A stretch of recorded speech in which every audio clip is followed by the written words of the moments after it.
So, untuk hari ini, kita akan terus tengok contoh 4. So, kotak A dan kotak B masing-masing mengandungi kad berlabel dengan nombor 3579 dan kad berlabel dengan huruf X, Y, Z. Sekeping kad dipilih secara rawak masing-masing daripada kotak A dan kotak B. Okey, so maksudnya dekat sini, dekat kotak A, kita ada 3, 5, 7 dan 9. So, manakala untuk kotak B, kita ada X, Y dan Z. Hitung kebarangkalian mendapat faktor bagi 9 dan huruf Z. Okay, so ini adalah peristiwa bergabung kita. Cumanya kita tak tahu yang, sama ada dia bersandar ataupun tidak bersandar. So, dekat sini, peristiwa ini adalah peristiwa tak bersandar. Sebab apabila kalau kita ambil sesuatu daripada kotak A, dia tidak mempengaruhi berlaku dekat kotak B. So, dekat sini kita boleh buat terus penyelesaian lah menggunakan rumus yang kita sudah tengok. Okay, rumus yang kita sudah tengok, PA dan B sama dengan PA darab PB. Peristiwa A darab peristiwa B. Okay, so dekat sini saya letak A sebagai peristiwa untuk mengambil faktor bagi 9. Peristiwa yang pertama adalah mendapat faktor bagi 9. Ini adalah peristiwa yang pertama. Manakala untuk peristiwa yang kedua adalah mendapat huruf Z. Kebetulan dekat sini kebetulan kotak A dan kotak B. Kebetulan. So, untuk mendapat faktor bagi 9 adalah 3 dan 9. Kita senaraikan dulu. Kita punya yang kita dapatlah faktor bagi 9. Faktor bagi 9 itu kita senaraikan iaitu 3 dan 9. Okey, lepas itu bolehlah kita mencari untuk kebarangkalian peristiwa A. Okey, rumus untuk mencari peristiwa yang ini awak sudah tengok tadi, kita ulang sekejap. PA sama dengan NA per NS. So, NA sekarang ini, so ini adalah NA sama dengan 2. Okey, kemudian NS kita ambil daripada dekat sini kotak A. So, sampel kita ada 4, 1, 2, 3, 4. So, dapatlah dekat sini 2 per 4. Okey, kalau awak nak permudah pun boleh. So, kalau awak nak permudah, awak akan dapat 1 per 2. Kalau awak tak nak permudah, awak boleh biarkan dia saja 2 per 4. So, untuk kotak B pula, mendapat huruf Z. So, mendapat huruf Z, kita senaraikan dulu. Apa yang kesudahan yang kita dapat, iaitu Z. Ini kesudahan kita. So, untuk NB, kita akan dapat 1 sahaja. Kemudian, untuk dekat sini, NS, kita akan dapat 3. So, untuk kebarangkalian peristiwa B, iaitu 1 per 3. Okey, lepas itu dekat sini adalah peristiwa bergabung. Kita ambil dekat kotak A dan kita ambil dekat kotak B.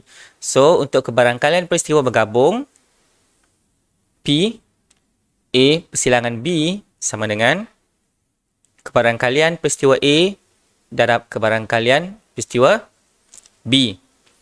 Ini kita sudah tengok tadi. So, kita darabkan sahaja peristiwa A dan peristiwa B. Okey, kebarangkalian peristiwa A 2 per 4 dan kebarangkalian peristiwa B 1 per 3. Kita darabkan. So, kita akan terus dapat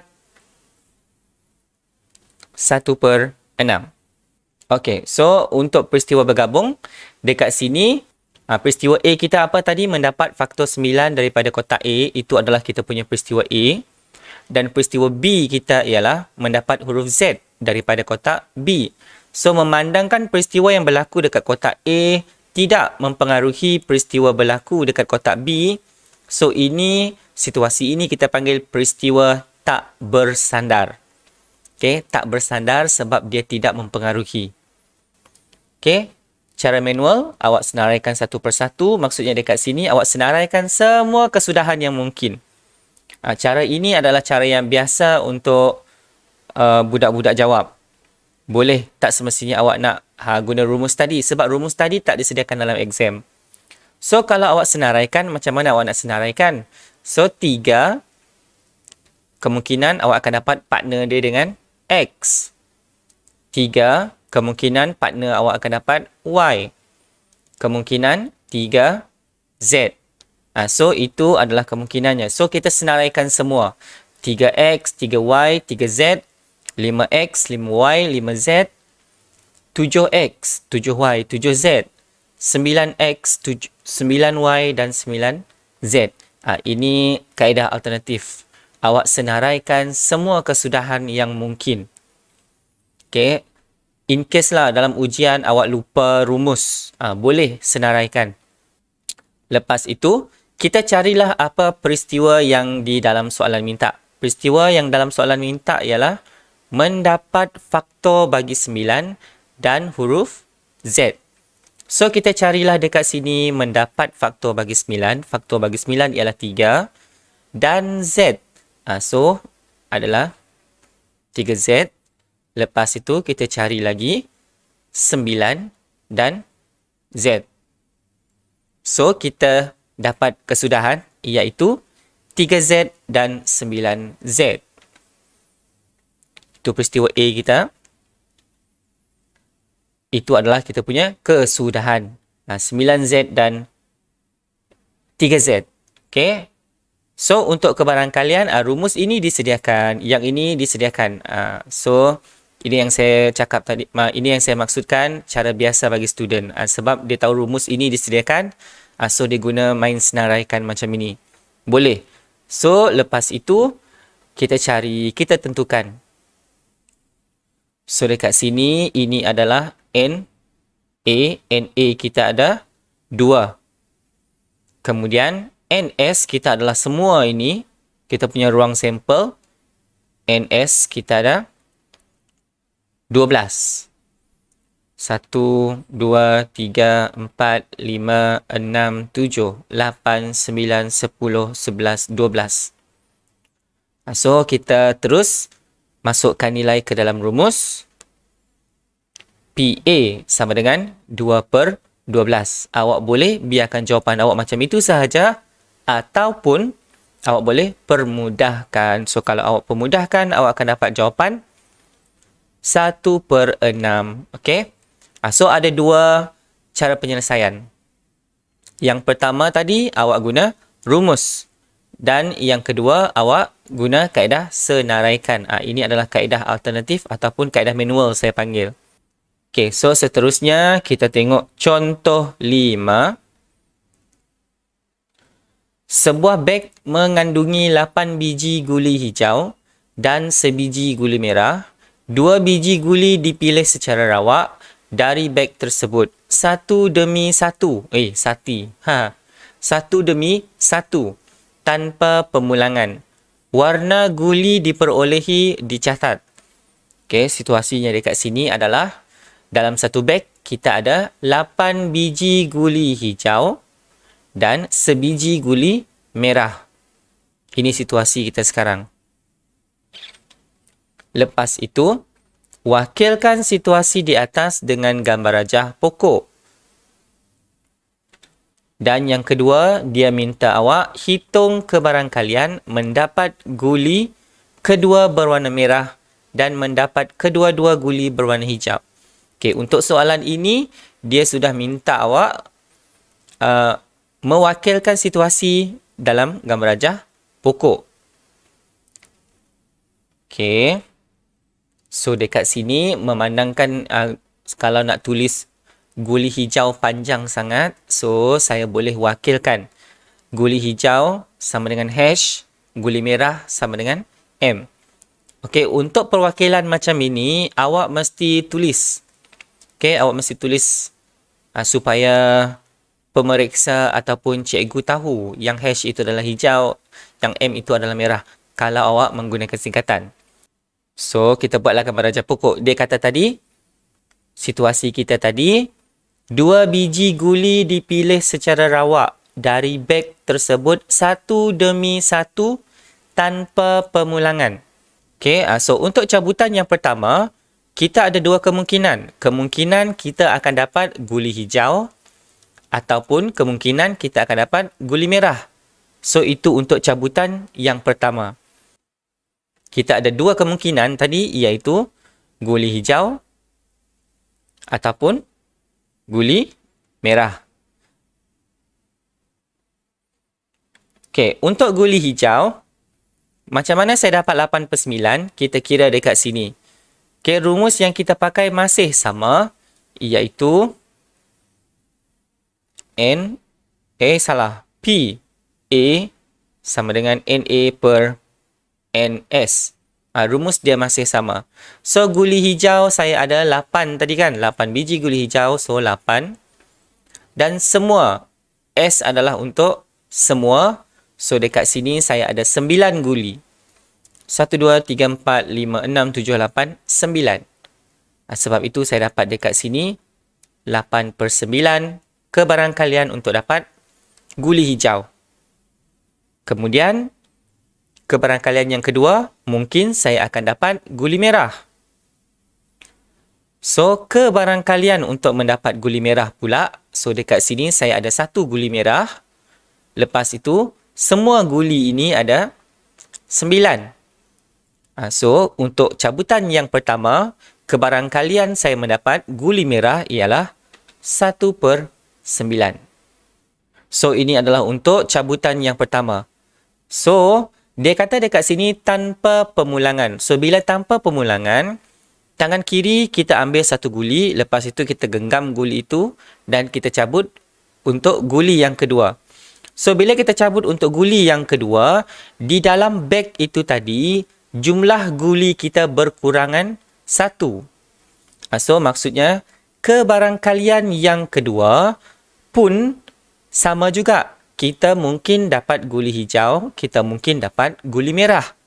Cumanya, bilangan guli itu sudah berkurang 1. So, apa kebarangkalian saya dapat guli hijau? Dekat cabutan yang pertama tadi, saya sudah dapat guli hijau. Kan? So, maksudnya, dekat cabutan yang kedua, saya kurang 1 guli hijau. So, bila kurang 1 guli hijau, dekat sini, kebarangkalian untuk mendapat guli pada cabutan yang kedua ialah 7/8. Okey. Untuk cabutan yang pertama tadi, saya sudah dapat guli hijau. Ini adalah cabutan yang pertama tadi. So, bila cabutan yang pertama saya dapat guli hijau, kemudian cabutan yang kedua, kemungkinan 1, 2, 3, 4, 5, 6, 7. So, ada 7 guli hijau. Kemudian, semua sekali ada 8. 1, 2, 3, 4, 5, 6, 7, 8. Sebab itu, untuk cabutan yang kedua, dia jadi 7/8. Okey. Untuk cabutan yang kedua pun, kemungkinan saya dapat guli hijau atau guli merah. Ini adalah kebarangkalian untuk dapat guli hijau. So, apa kebarangkalian untuk dapat guli merah pula? So, guli merah masih lagi ada 1. So, 1/8. So, itu adalah kebarangkalian untuk mendapat guli merah. Okey. So, ini untuk sekiranya cabutan yang pertama adalah guli hijau. Okey, sekiranya cabutan yang pertama guli merah. So, cabutan yang kedua, saya mungkin dapat guli hijau. Okey, kebarangkalian untuk mendapat guli hijau dekat sini, saya akan dapat. Kenapa saya rasa macam salah ni? Ini bukan 7/8 Ini bukan 7/8. Dekat sini adalah 8/8. Okey. So, dekat sini saya salah tulis sebab saya main copy and paste saja. Okey, so dekat sini kebarangkalian saya dapat 8/8. Kenapa dapat 8/8? Okey, dekat sini saya padam. Sekiranya dekat cabutan yang pertama saya dapat guli merah. So, saya out guli merah sebab tanpa pemulangan. So, Untuk cabutan yang kedua, yang tinggal adalah guli hijau. So, ada 8 guli hijau. 1, 2, 3, 4, 5, 6, 7, 8. So, 8 guli hijau per semua guli. 1, 2, 3, 4, 5, 6, 7, 8 juga. So, dapatlah dekat sini 8 per 8. Okay. So, untuk situasi ini kita panggil sebagai peristiwa bersandar. Sebab kebarangkalian yang berlaku untuk peristiwa yang kedua, dia bergantung kepada peristiwa yang pertama. Sebab dekat sini kita tanpa pemulangan. Guli yang awak ambil tadi itu awak genggam. Awak tak letak balik di dalam beg itu. So, kita dapatlah kesudahan. So, yang ini saya senaraikan kesudahan. So, dekat sini kesudahan kita mungkin dapat hash, iaitu guli hijau.